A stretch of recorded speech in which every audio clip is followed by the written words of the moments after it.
Paul pleads with us to be committed to the truth, and notice how in his own life he surrounds himself with people who will help him live out this passionate life of truth. And he rejects others who actually hindered him in his journey. Verses 9 to 15, he talks about Demas who deserted him, and Crescens and Titus who have gone. But he says, Luke is with me. Get Mark and bring him with you. He's helpful to me in my ministry. And he talks about Alexander, a metal worker who did him a great deal of harm.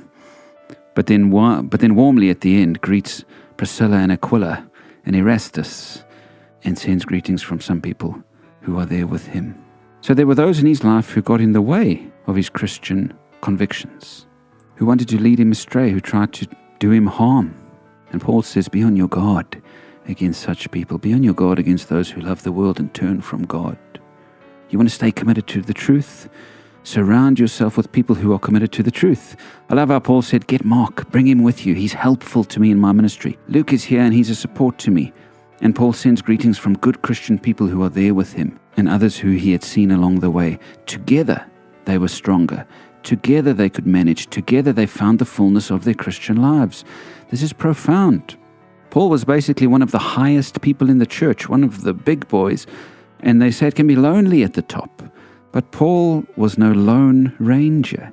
He gathered around him people who loved him and who he loved. He reached out often and received help often.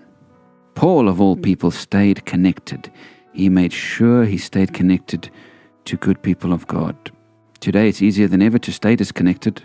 Learn from Paul today, would you? He could have cut himself off and lived high and mighty and lonely, but he surrounded himself with people of God who comforted him, rebuked him when necessary, and helped him, even if it meant encountering some people who also hurt him along the way. Do you need to get plugged into the community, to connect with others, and regularly lean on them and let them lean on you? Well, the truth is, yes, you do. If Paul needed this, then you and I do too.